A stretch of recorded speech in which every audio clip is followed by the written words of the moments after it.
uma próxima palestra. Aqui é assim, viu, professor Paulo? Seja bem-vindo.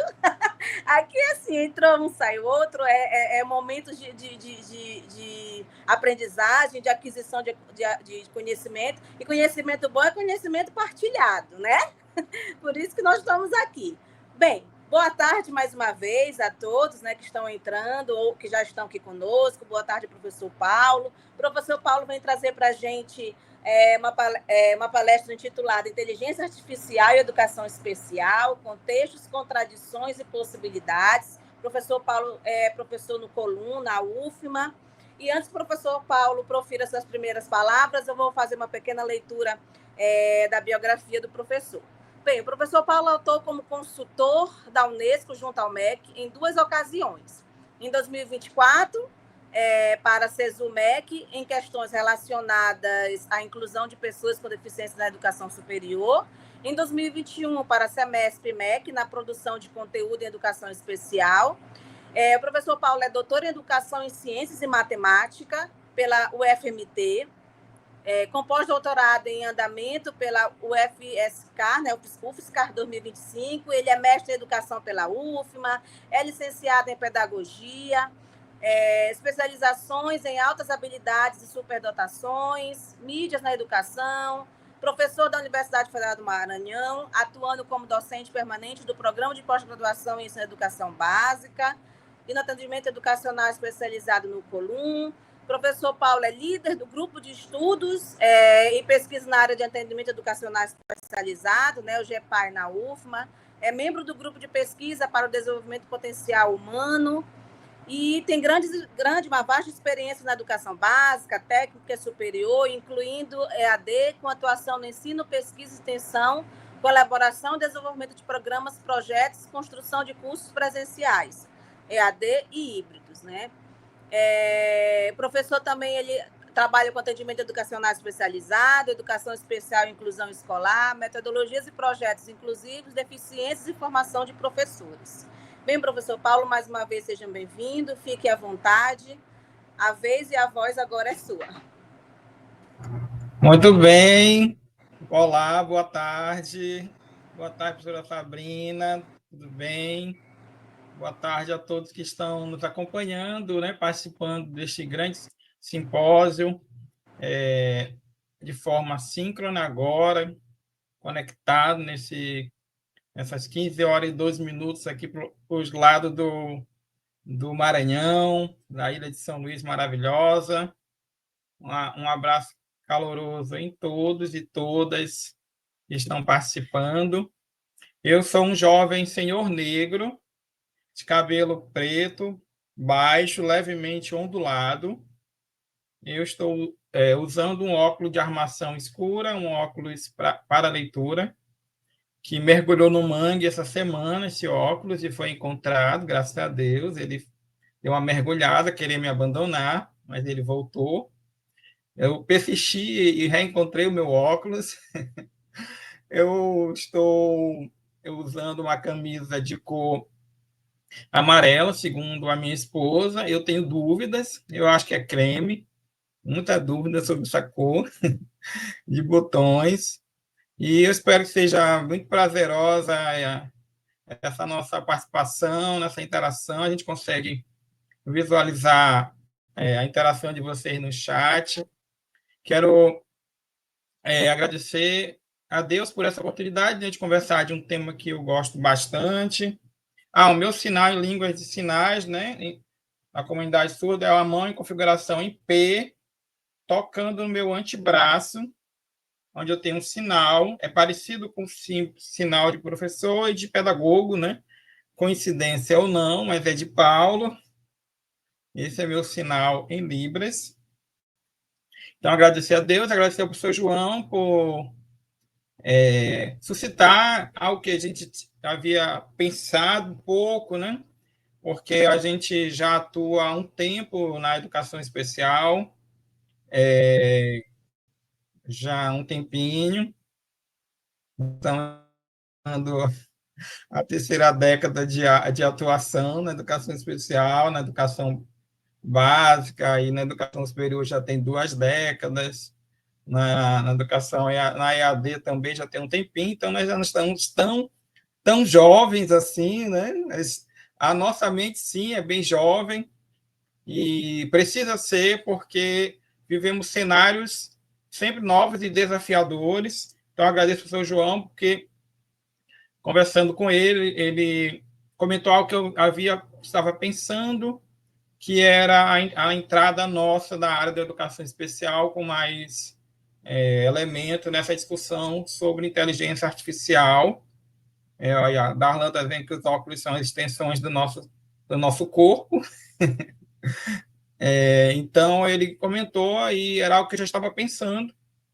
Eu lembro que quando o chat GPT começou a bombar, aqui nós estamos acompanhando o simpósio, então nós temos ouvido bastante, né, e precisamos ouvir mais sobre tudo isso que está acontecendo a nível global e a nível cotidiano, que é a entrada da inteligência artificial, especialmente da inteligência artificial generativa, no nosso dia a dia, nos nossos diversos contextos, e é isso que a gente vai falar. Então, professor, falando sobre essa questão de pensar em educação especial. Então, quando o chat GPT começou a despontar mais, né, as suas funcionalidades, e foi aquela grande frisson, ainda é um pouco, talvez quem já está aqui já tinha um interesse, já fazia uso e está se qualificando mais sobre essa temática, mas aí eu me desafiei em fazer a buscar e a fazer o uso para ver como é que funcionava, porque eu sou uma pessoa muito curiosa. Uma das características minhas é estar sempre buscando algo diferente. Eu confesso que eu gosto do padrão, mas eu também gosto muito do novo. Eu tento muitas vezes pensar fora da caixa, fora do comum, para poder tentar enxergar coisas que às vezes é bem mais simples do que nós imaginamos. Então, comecei a fazer o uso e até me dispus a fazer uma formação online. Só que depois eu declinei e tal, foi bom. Foi bom porque a gente busca mais elementos, se fundamenta um pouco mais, porque, logicamente, o ChatGPT e outros recursos da inteligência artificial estão no nosso dia a dia, e nós trabalhamos com pessoas mais jovens do que nós, né? Nós somos jovens, todos estamos aqui, que eu penso que tem a ver com a nossa mentalidade, no sentido de estar disponível para poder chegar para o novo, né, independente da nossa idade. E não só, eu penso que não é só surfar na onda, né?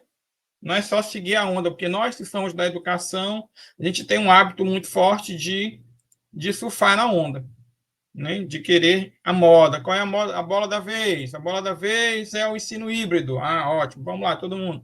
É construtivismo. Vai todo mundo. Ah, é bilinguismo. Vai todo mundo. Ah, é inteligência artificial. Vai todo mundo. Então, eu sou uma pessoa que tento também, gosto muito do novo, da inovação, e eu mesmo tentar inventar alguma coisa, isso aí é uma característica desde criança. Eu penso que a gente tem que problematizar sobre aquilo que nós estamos fazendo e também contribuir para que se reflita sobre o que está se fazendo e não só seguir uma onda, mas também refletir, agir, dialogar, problematizar, porque, inclusive, ontem o professor João, quando iniciou, ele comentou daqueles dois grupos, né? Os que são resistentes e os que são defensores, é mais ou menos isso, né? Então nós estamos nesse grupo do meio. Estamos usando, estamos refletindo, estamos pensando em estratégias. Isso é uma breve introdução, espero que eu consiga comentar o que eu quero, então fique até o final. Fica até o final. Eu lembro que essa questão também me faz retomar esse desafio de falar sobre inteligência artificial, educação especial, sobre contextos, contradições e possibilidades, me faz também lembrar quando nós entramos no período mais crítico da pandemia de Covid-19, há pouco tempo, por sinal, e a gente atuando na educação especial, eu lembro que no começo se pensava que seria apenas um mês de suspensão de aulas, e tudo bem, mas depois aquilo foi se arrastando, e eu fui um dos que propus o seguinte: o atendimento educacional especializado, ele precisa se reinventar nesse cenário de ensino remoto. Mas aí a gente teve até algumas resistências, algumas reflexões: será que vai dar certo? Será que o aluno consegue? Será que a gente sei o quê? Eu disse: olha, o que não pode acontecer é o estudante lá, público da educação especial, ficar sem nenhum tipo de atendimento. Então, nós estamos num cenário que era aquele lá, né? Era de iniciar, isso foi feito no Colum, no Colégio Universitário da UFMA.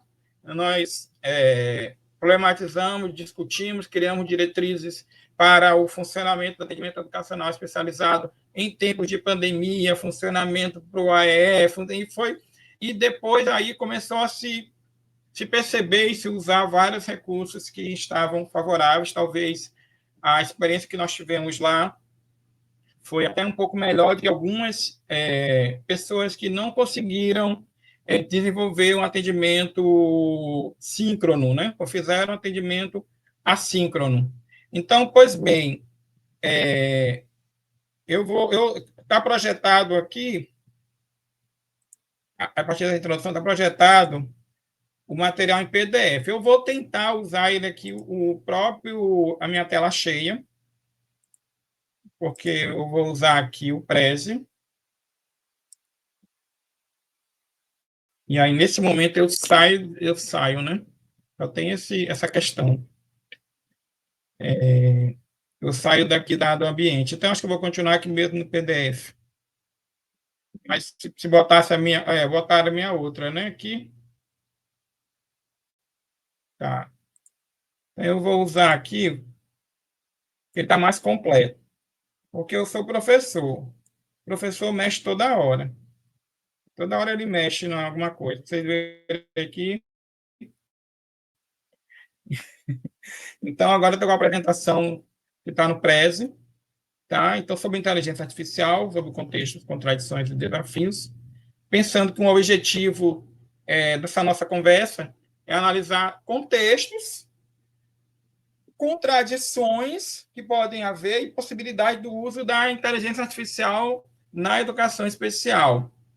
Tentar entender um pouco desse cenário que você bem sintético, que nós já estamos discutindo aqui no simpósio, pensando em possibilidades na área da educação especial, aquilo que nós temos estudado e até usado de certa forma e problematizado, e também pensando em contradições, porque nós vamos perceber que estamos diante de um cenário que ele é um cenário contraditório, assim como foi lá durante a pandemia, no período do ensino remoto, no Brasil, em muitas instituições, redes de ensinos, que não tinham acesso a alguns recursos tecnológicos, o atendimento educacional especializado, por exemplo, se baseou no envio de atividade impressa para a criança ou adolescente fazer em casa e trazer depois, enquanto que outras conseguiram fazer uso de tecnologias mais avançadas e mais favoráveis para uma aprendizagem. E também, paralelo a isso, que eu estou pensei, organizei e fiquei refletindo sobre como nós poderíamos caminhar nessa palestra, seria discutir caminhos éticos e inclusivos para a adoção destas tecnologias. Porque nós vamos ver que na educação especial podemos ter um elemento ainda mais destacado, que são dados sensíveis. Porque eu posso hoje, com as tecnologias que nós temos, essas ferramentas que se tem, você pode fazer, por exemplo, plano de aula, adaptação curricular, plano educacional individualizado, relatório de aluno. Sim, mas nós precisamos, além de pensar sobre o papel A autoria, que foi discutido ontem, aqui no simpósio, dessa autoria que precisa ser mantida, existem os elementos de dados sensíveis que se destacam em relação à educação especial, né? Nós temos dados sensíveis que são importantes de serem lembrados, tá? E eu vou suscitar isso, essa reflexão, espero que sim, nessa continuidade dessa nossa conversa aqui. Então, inclusive, é um artigo que nós colocamos, está foi submetido também. Então, em relação a cenários, eu vou ser bem sintético. O que nós temos observado é o quê? Que há um fenômeno global e multidisciplinar, interdisciplinar, sobre a inteligência artificial, que, como nós já temos visto, ela tem evoluído de um campo restrito da ciência da computação para um fenômeno multidisciplinar envolvendo computação, neurociência, filosofia, psicologia, linguística. Né? Já foi falado aqui que o desenvolvimento dessas tecnologias não é tão recente assim, mas a forma como vem sendo disseminado e os avanços têm sido dados agora são notórios. Né? Então, e sua aplicação transcende setores, influenciando educação, saúde, indústria, serviços, relações sociais, com impacto direto no modo de como a sociedade organiza o conhecimento e o trabalho. Então, não é novidade para ninguém aqui o que nós temos visto, especialmente com a IA generativa, os saltos que têm sido dados tecnológicos, grandes avanços e as grandes inquietações nas diversas áreas do conhecimento, tentando se aproximar de padrões da comunicação humana, buscando se aproximar de padrões do raciocínio humano e também até surpreendendo certos padrões. Em uma das palestras ontem, inclusive, foi o professor João também que colocou que houve um determinado juiz que ampliou muito o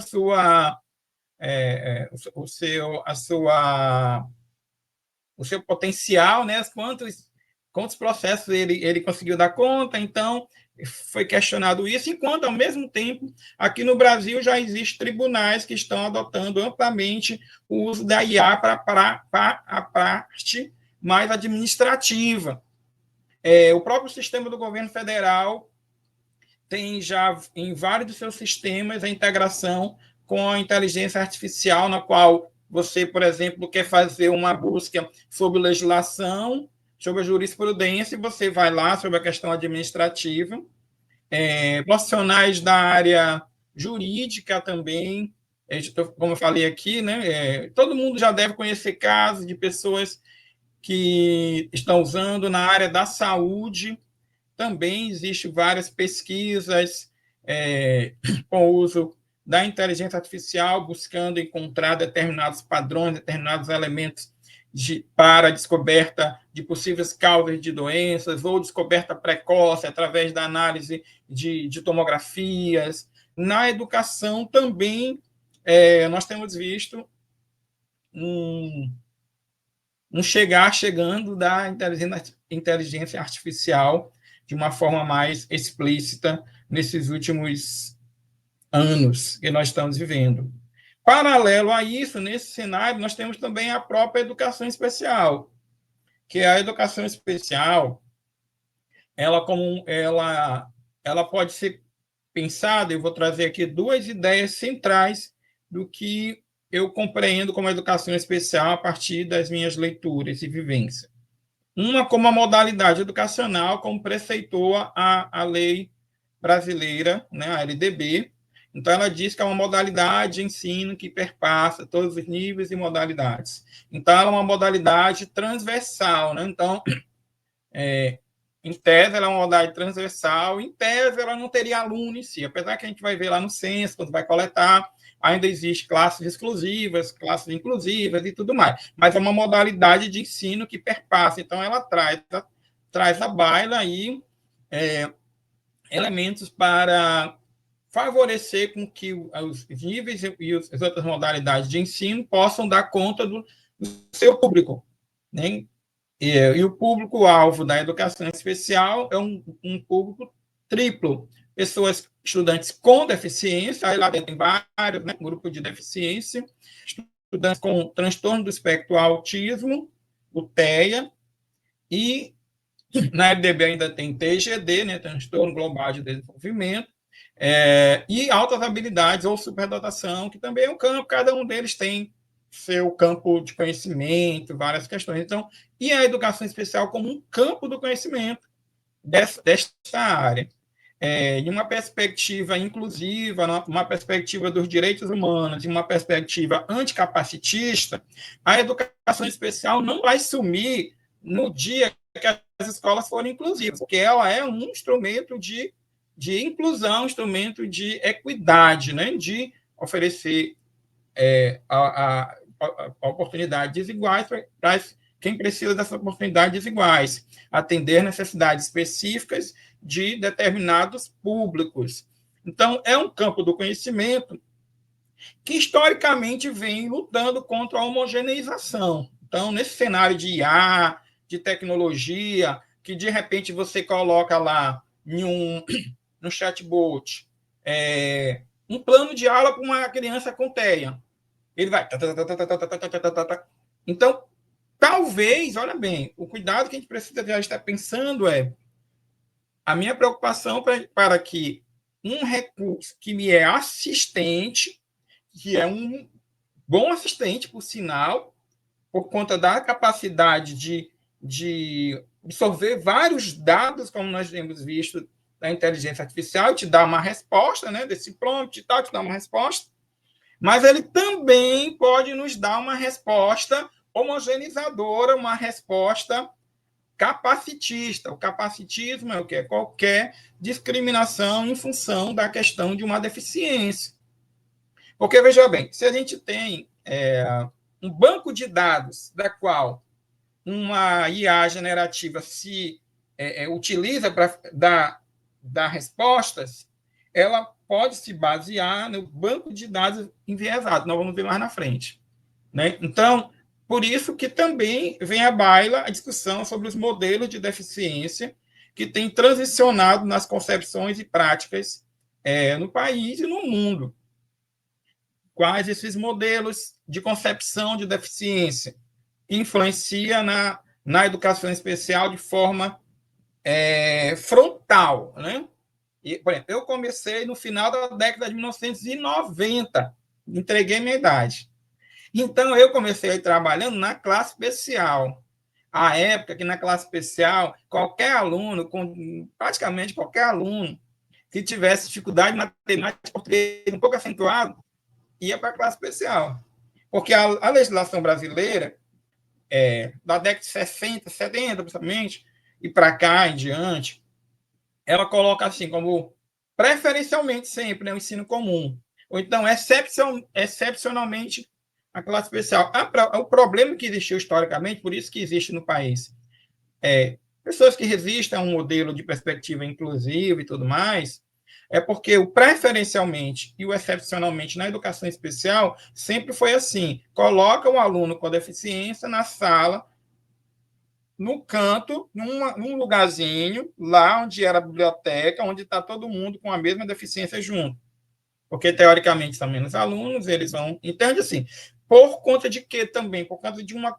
Não era só um modelo prático, mas também uma concepção que existia, que ainda existe, muito forte, que é um modelo médico, não no sentido pejorativo para o médico, gente, mas porque tinha a ver mais com a definição da deficiência voltada para uma patologia. Eu não vou falar do histórico todo aqui, porque não é o tempo, mas a concepções históricas sobre pessoa com deficiência que prevaleceu e ainda está em transição é um modelo médico que compreende que pessoas com deficiência são pessoas incapazes.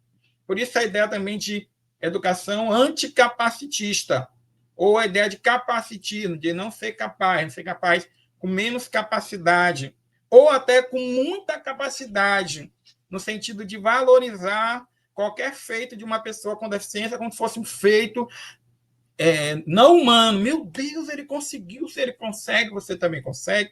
Então, esses modelos, aí houve um movimento no modelo social, que a deficiência não está, então a deficiência no modelo médico estaria somente no sujeito, então a limitação dele não conseguir compreender, acompanhar a turma, etc. e tal, era porque a capacidade cognitiva dele era menor, porque a mobilidade dele era menor, porque a escrita dele era mais lenta, então era sempre um sentido comparativo negativo, ou então um superlativo de uma perspectiva de surpresa com a capacidade da pessoa. Aí vem o modelo social, que é a ideia de que a deficiência não estaria no organismo, no corpo, na estrutura do corpo, mas estaria na sociedade, as barreiras que são postas. Então, o Brasil, eu me lembro, eu trabalhei na Rede Municipal de São Luís durante 10 anos, que eu tenho muito orgulho. Então, nós trabalhamos muito defendendo o modelo social da deficiência, o modelo que as barreiras têm que ser superadas, etc. e tal. E hoje, o que nós temos na Lei Brasileira de Inclusão, que é de 2015, começou a entrar em exercício, né, efetivada em 2016, que é o modelo biopsicossocial, que lá diz assim, que a deficiência, quando precisar ser avaliada, será feita biopsicossocial, que é a ideia de que tentar entender que a deficiência também diz respeito a uma condição no corpo, na estrutura do corpo, no funcionamento do corpo de um ser humano, mas também se relaciona com as barreiras que estão postas. Então, a gente pode até pegar tecnologicamente um aluno com uma deficiência motora para poder usar um computador, se não tiver um dispositivo de tecnologia assistível, talvez ele não vai conseguir, ele vai, né, danificar o computador. Então, poderia dizer o seguinte, ele que é o deficiente, ele que é o incapaz. Então, qual a ideia? Há uma barreira e há uma limitação. Essa barreira, essa limitação no sujeito, a biopsico, com a questão social, ela gera uma desvantagem ou um impedimento. Então, nesse sentido, quando a gente pega e vai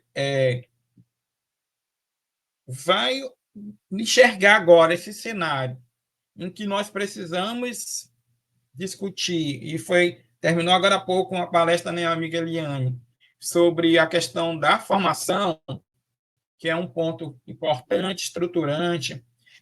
Quando a gente pensa essa conexão desses cenários, nós vamos ver que o cenário que a IA tem se expandido em todas as áreas e que na educação tem transformado práticas pedagógicas de gestão, não podemos nem dizer, né?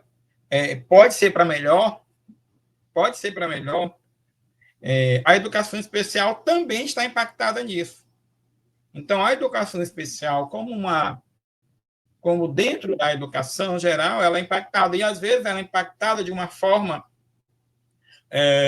mais relevante por conta do histórico de exclusão dessa modalidade e, consequentemente, das pessoas que têm deficiência ou que têm autismo, que têm outras habilidades, e daqueles que atuam nela. Então, nós vamos ver que há um impacto importante aí. Com isso, o que se vislumbra, talvez uma revolução também na educação especial. Fazendo leitura de alguns artigos, há uma visão esperançosa, otimista e também cautelosa do ingresso da inteligência artificial, das tecnologias, com mais intensidade agora, porque a educação especial sempre dialogou com as tecnologias assistivas, vários recursos tecnológicos que, para uma pessoa sem deficiência, talvez é um conforto, uma facilidade. Para alguém com deficiência, às vezes, é a possibilidade. Um exemplo simples é o controle remoto, né, que talvez para a gente, comodidade. Eu, por exemplo, que em casa eu tenho mais controle remoto do que TV. Porque uma não foi mais, aí depois eu comprei controle, aí às vezes eu não sei nem onde desliga mais a TV, né? Então, a gente se acostuma tanto com... E eu gosto muito de tecnologia, eu gosto bastante, apesar que nós sabemos do desperdício de energia elétrica, tirada automática, etc. e tal. Então, também pode haver uma revolução na educação especial e ela pode ser positiva, tá? Contanto que a gente esteja atento que tudo que é feito pelos seres humanos vem enviesado. Tudo. Não sejamos ingênuos, e nós temos discutido aqui, há uma programação, você programa, mas há as grandes empresas desses ramos, que têm também interesses próprios, têm interesses cosmovisões, né, visões de mundo, visões econômicas. Então, não dá para a gente dizer assim, é tudo mil maravilhas, agora tudo vai solucionar, porque nós precisamos manter o protagonismo das pessoas, dos seres humanos. E o protagonismo dos seres humanos ainda continua na inteligência, durante o período da inteligência artificial, e dessa autoria junto, desse suporte que a IA vem dando. E ontem um dos palestrantes falou justamente sobre isso, que a inteligência artificial não vai substituir o professor, mas o professor que domina a inteligência artificial tende a substituir aquele que não domina. Porque, querendo ou não, a produtividade com o uso dessas tecnologias é muito maior. Eu, por exemplo, eu não gosto de digitar, gente. Eu não gosto de digitar. Eu não gosto, não. Então, hoje, você não precisa digitar. Você pode colocar em um desses recursos e ele transcreve o texto totalmente para você. Então, aquela parte burocrática que você ia digitar, você tem para pensar, problematizar, revisar, dialogar, aperfeiçoar. E também muita gente está usando para aprendizagem. Então, vamos lá. Essa revolução da inteligência artificial, que ela tem se tornado uma força, né, transformadora nas práticas educacionais, pelo menos que pode ser na educação especial também, não apenas redefinindo abordagem pedagógica, mas também oferecendo novas oportunidades para atender a necessidade específica de alunos com deficiência, e que a sua integração não só melhora a acessibilidade, mas também personaliza o aprendizado, criando um ambiente mais inclusivo e equitativo, é o que vai aparecer em algumas pesquisas. E todas elas, eu vou logo falando, que vão dizer, meu Deus, mas não é só isso. Comento da importância desse pensamento, desse uso crítico e desse uso ético dessas ferramentas, como uma ferramenta que está ao nosso favor, né? Pode estar ao nosso favor também na educação especial. Aí aqui, de possibilidades na educação especial, podemos vislumbrar, eu pensei aqui em esses 4 grupos principais que envolvem as pessoas com deficiência em educação especial, que podem se beneficiar. Então, pensando em possibilidades. O grupo de gestores, o grupo de professores, professoras e gestoras, família dos estudantes. Os gestores, por exemplo, aqui, essa imagem foi gerada por inteligência artificial, por sinal. Várias imagens aqui, as quase todas foram geradas por inteligência artificial. Então, nós vamos perceber ainda, por mais que você peça, ele ainda erra um errinho de digitação. Então, a análise de dados para a gestão educacional como um fator, né, análise de dados. Automatização de processos administrativos, esse é um fantástico. Eu trabalho com... Trabalho não, eu sou voluntário em um trabalho da igreja que eu frequento, tem uma escola da área teológica, né? Então, o gestor, ele gosta muito de tecnologia, ele trabalha com isso. Então, é tudo automatizado, os processos. O boletim dos estudantes vai no WhatsApp dele, boleto, rendimento, aula, não sei o que, tudo. Incrível. Incrível não, é tecnologia. Então, assim, seria um processo que, às vezes, a gente precisa de um tempo para elaborar um convite para o pai ir para a escola Mas eu preciso lá. E, às vezes, a automatização pode ser muito mais prática e dá tempo para você realmente dialogar com a escola. Eu já fui gestor algumas vezes, na verdade, né? Então, já fui gestor algumas vezes, inclusive de um centro especializado, e eu lembro que algo que tomava muito tempo da minha vida enquanto gestor, enquanto diretor, eram as questões administrativas. Demorava muito tempo, porque você tinha que juntar isso, juntar aquilo. Então, assim, quando faz essa automatização agora, facilita muito. Eu conheço uma pessoa que trabalha em determinado ramo, não vou dizer assim o ramo, ele comentou: Paulo, eu uso muito o chat GPT. Eu coloco lá os editais, coloco lá e tal, os processos, e já vou conversando com ele, perguntando quais os pontos centrais disso aqui. Ele taranã, taranã. Claro que ele vai observando, e a partir daí ele comenta, né, que a vida dele melhorou muito. Ele trabalha num ramo que ele administra produtos, digamos assim, do celular dele. Ele olha aqui o que tem, o que não tem. Então, assim, tem muitos processos que o gestor hoje tem diretores de escola que não tem tempo para sentar com o professor para ouvir sobre uma condição de um aluno com deficiência, porque ele está muito atarefado. Está muito atarefado. Então, pode e deve aprimorar essas práticas. Para nós, que somos professores, tem a famosa adaptação de conteúdos, feedback personalizado para aluno, nós vamos ver, né, um pouco sobre isso. Esse termo adaptar, adequar, flexibilizar, desenho universal, é uma discussão conceitual dentro da educação especial, então não vou fazer essa discussão aqui, eu só quero dizer que eu tenho consciência que tem uma discussão teórica por trás de tudo isso, mas pode sim favorecer, e os textos que a gente tem lido da literatura começam a aparecer, eu convido vocês, junto comigo, a pesquisarmos mais sobre, inclusive pesquisas de estudo de caso, que já existem algumas pesquisas mais de revisão de literatura que alguém fez, que alguém, mas é importante também para podermos entender os efeitos, né? Para as famílias também, orientação personalizada sobre o aprendizagem, sugestão de apoio em casa pode ser dado. Às vezes, algumas dúvidas que a família tem de como ajudar uma criança com TEA no momento tal, em um tipo de atividade. Eu creio que eu li, não sei se onde eu li, desses textos, a família, às vezes, não sabe nem como chegar na escola, então também pode ser favorável.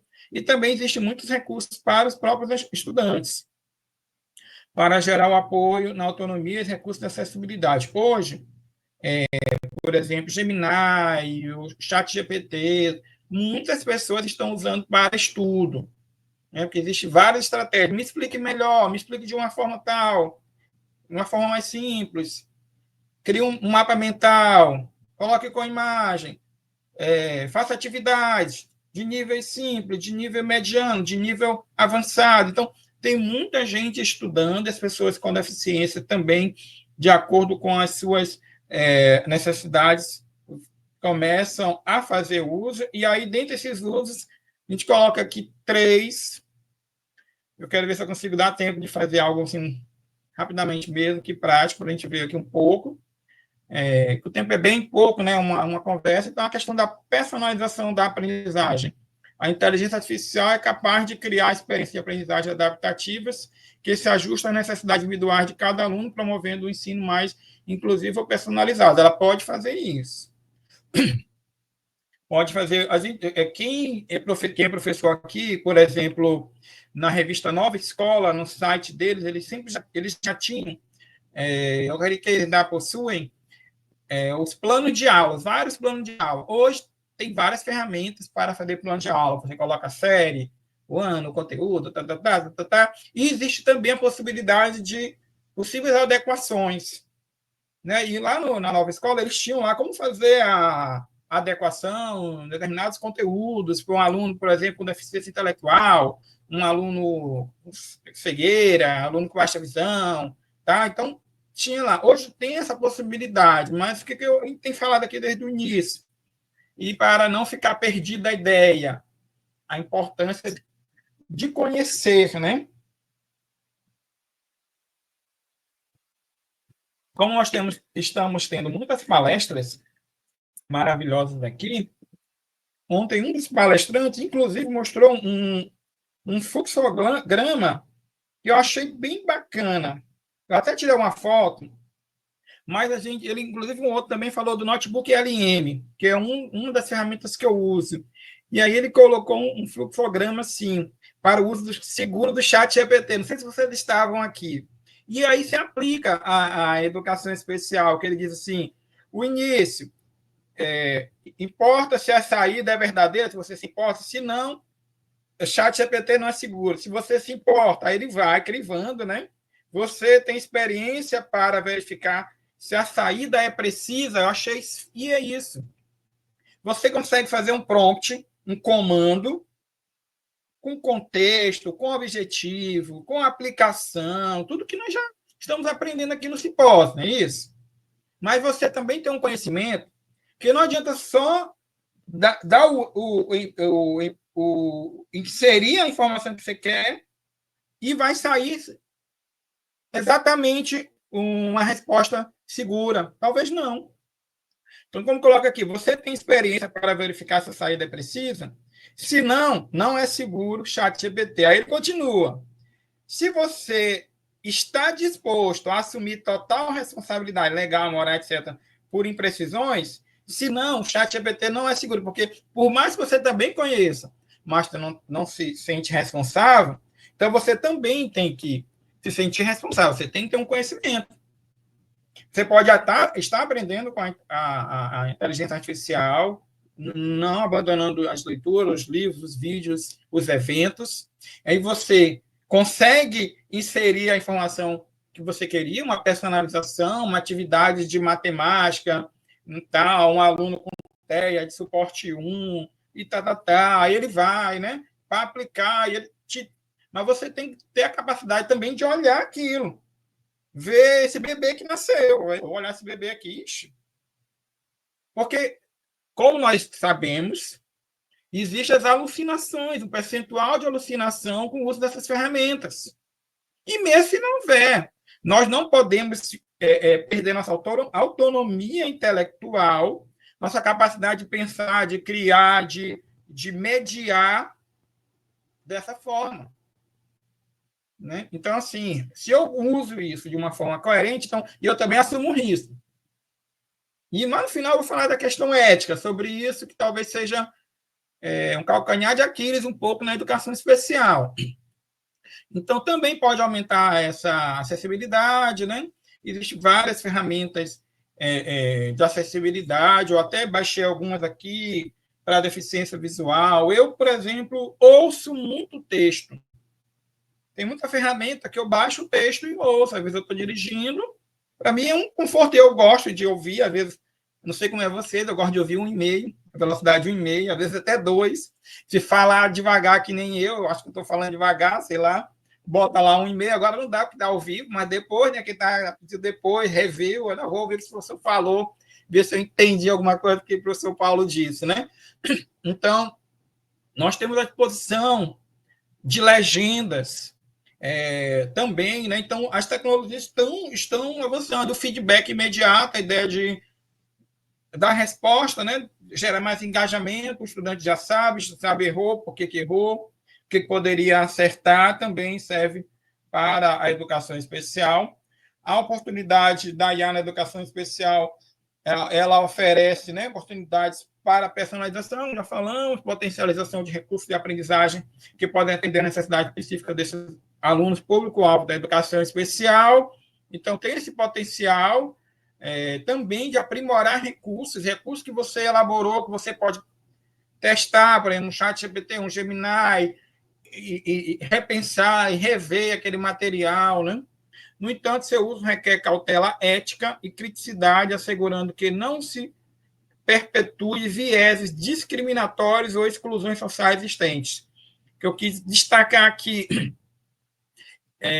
como eu falei no início, de onde é que vêm as informações que a IA generativa, por exemplo, as máquinas estão aprendendo de algo que está posto. Então, na educação especial, a gente precisa ter um crivo, porque pode ter viés discriminatórios, sem se perceber. E aí, como? Não vai ser só aqui na palestra, você lendo autores, se aprofundando, porque senão eu penso que tudo que vier da inteligência artificial, todas as sugestões metodológicas, todas as aplicações de recursos, eu estou realmente favorecendo. Na verdade, eu posso estar alimentando uma concepção discriminatória. Então, justamente esse risco de desafio dessa implementação. Por outro lado, a implementação da IA pode intensificar a desigualdade se o acesso às tecnologias não for equitativo. Então, alguns desafios e riscos. É a realidade concreta que nós temos. Se eu estou aqui numa capital e os alunos da capital tendem a ter mais acesso a vários bens sociais, tecnológicos, há uma desigualdade maior. O aluno com deficiência de uma família melhores condições econômicas pode ter acesso a tecnologias. Tem vários recursos que eu vou mostrar aqui rapidamente, muitos são pagos ainda. Né? Então, assim como foi lá no período da pandemia, quando eu comentei, que em algumas escolas, eu vi em várias escolas do Brasil, que o aluno só ia buscar atividade PDF impressa, levar para casa. Enquanto outros conseguiram a aula síncrona, porque tinha internet, tinha um computador, um tablet, né, conseguiam acessar os jogos, os materiais que o professor disponibilizava. Né? Então, assim, é um dado concreto das desigualdades que existentes na nossa realidade. Então, é uma questão também de políticas públicas, não é só formação de professores, não é só formação de professores que vai resolver as dificuldades com a inteligência artificial. Na educação especial também não. Então, existem condições estruturais e estruturantes que precisamos lutar juntos, por melhores condições de equipamento, de tecnologia nas nossas escolas, políticas de fortalecimento do uso desses recursos. Felizmente, a lei, que eu não vou discutir o mérito da lei, que proíbe o acesso do celular nas escolas, tem um dispositivo, um inciso, que diz que, caso de alunos com deficiência que precisem de acessibilidade, possa usar.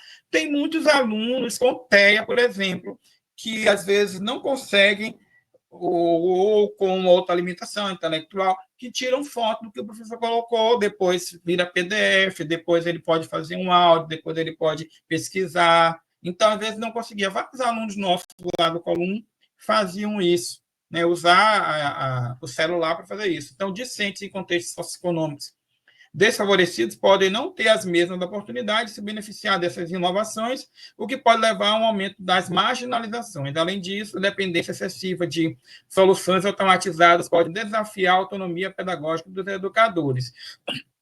Se nós ficarmos o tempo todo dependentes, pararmos de pensar, estou elaborando meu plano educacional individualizado, o famoso e polêmico PEI. Se botar no chat GPT, no Gemini, e DeepSeek, qualquer um vai fazer rapidamente um para você.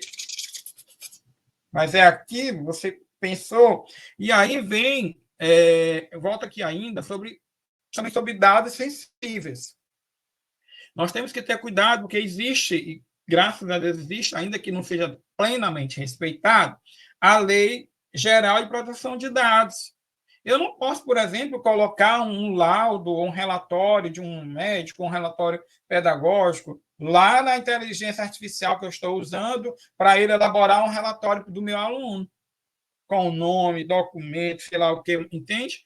Então, não podemos usar esses dados das pessoas, dados sensíveis das pessoas, informações delicadas, né? Informações privativas. É muito comum na educação especial conhecer todo o histórico da família, desde a gestação, se a família se teve algum trauma na gestação, se teve alguma queda, se teve uso de produtos proibidos, como foi o parto, como foi, sabe? Então, dados muito pessoais.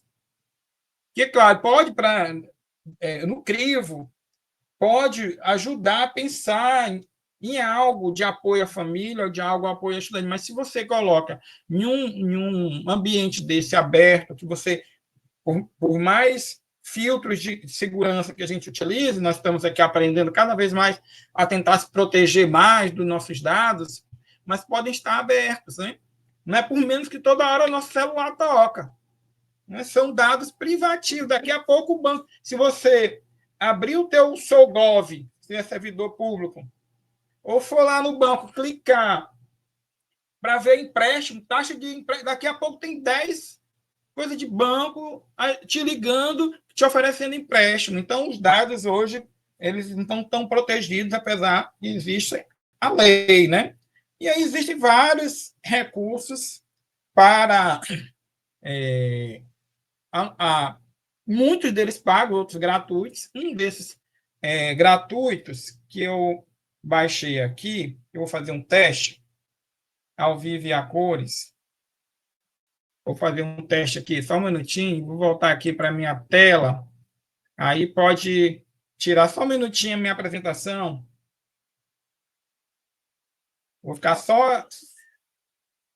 Eu vou usar um aplicativo de leitura para. Aqui, ó. Só para você. Meu tempo está quase acabando, né, gente? Vamos ver assim. Só. Aqui,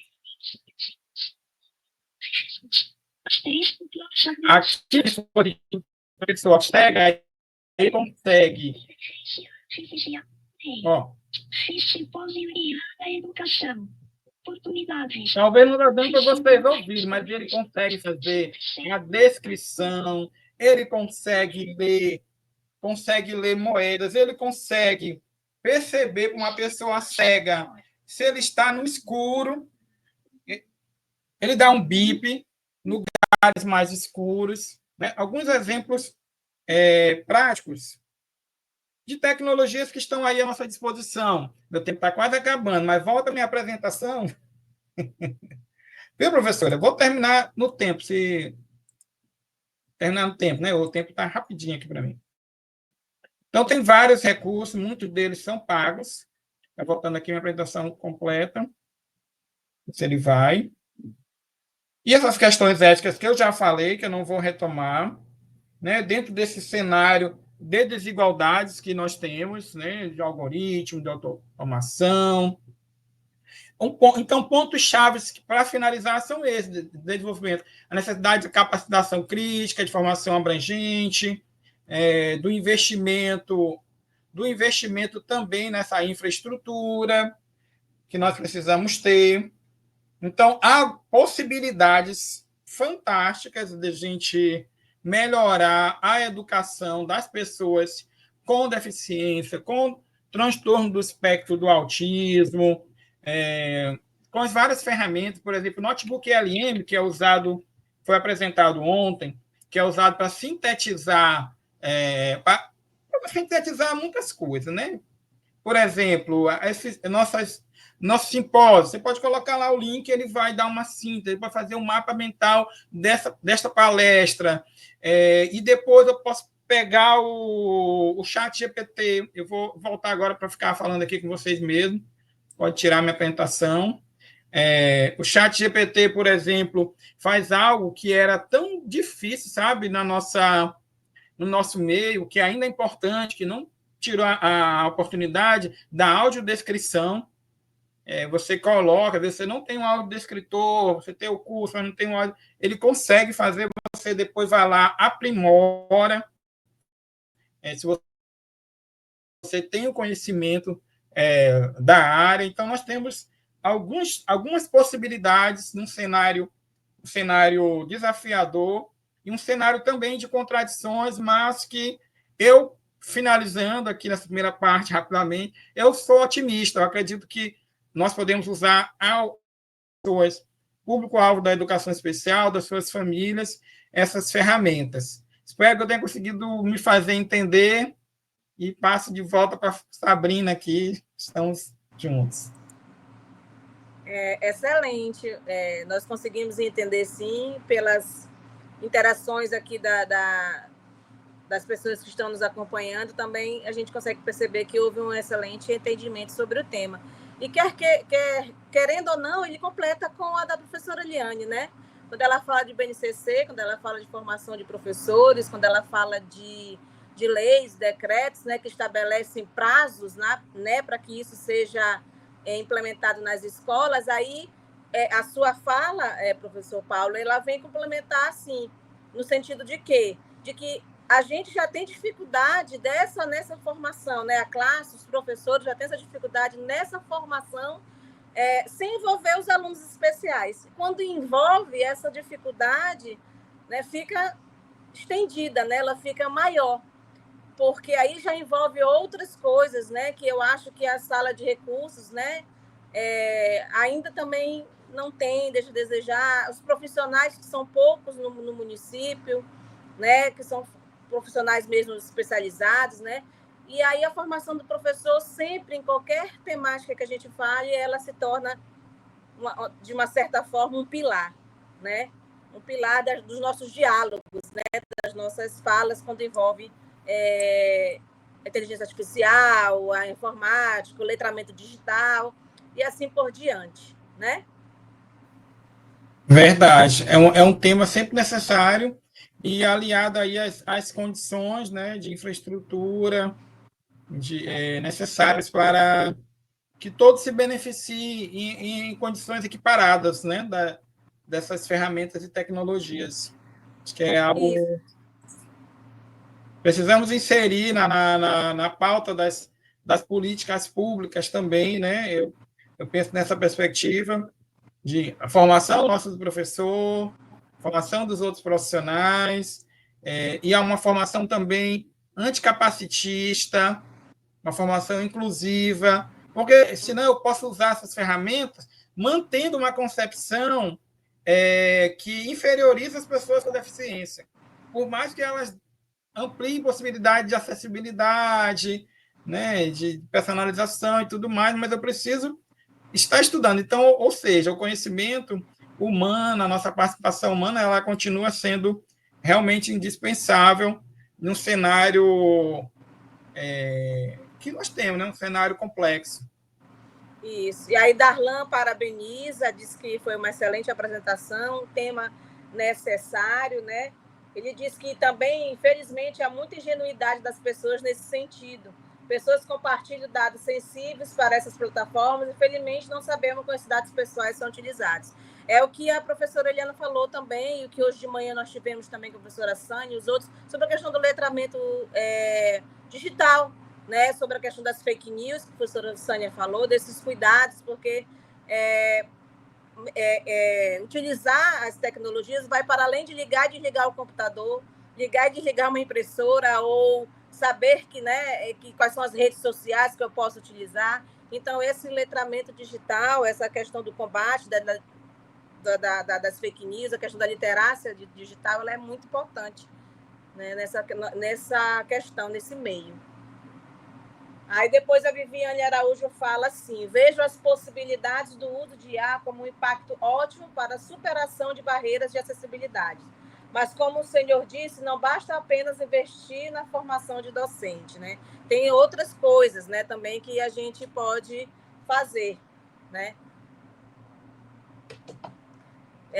E aí eu queria, nesses minutinhos finais, nesses 2 minutinhos finais que nós temos, que o senhor pudesse dar suas últimas palavras, né, dar seu contato, caso o senhor tenha interesse da gente também saber mais isso, principalmente quando envolve educação especial. Fique à vontade. Bom, gente, quero agradecer, viu, a participação nesse simpósio, muito relevante, as temáticas intercruzando, muito importantes. Eu acredito que nós estamos desafiados a continuar estudando, a continuar pesquisando, continuar fazendo uso desses recursos e aprimorando nossas práticas também, dialogando, não perdendo a nossa autonomia. É uma autonomia que, com assessoria hoje de uma tecnologia que vem avançando, e para a educação especial também é de extrema valia essa chegada da inteligência artificial de uma forma mais intensiva, como nós temos acompanhado. Eu estou à disposição para quem tem interesse da gente conversar mais sobre o tema. O meu e-mail, vou deixar meu e-mail, não está aqui na apresentação, eu esqueci de botar, mas é paulo.rjs, acho que se puder digitar aí nesse chat do coletivo, paulo.rjs@ufma.br, que é meu e-mail institucional, de onde eu falo também, né, da universidade. Quem quiser discutir mais, nós temos um grupo de pesquisa que discute várias questões sobre educação especial, que é o GEPAI, né? Inclusive, nós lançamos um livro recente do GEPAI, vamos fazer um lançamento, né? Foi publicado agora, e agradecer e desejar que continue aqui as discussões, das quais estão muito, muito relevantes. Muito obrigado, professora Sabrina, e todos, e professor João também, que está aí à frente desse processo todo. Muito obrigado, gente. Até breve. Eu que lhe agradeço. Coloquei lá já o seu e-mail lá no chat, lá no YouTube. Viu? Muito obrigada e até Obrigado, professor.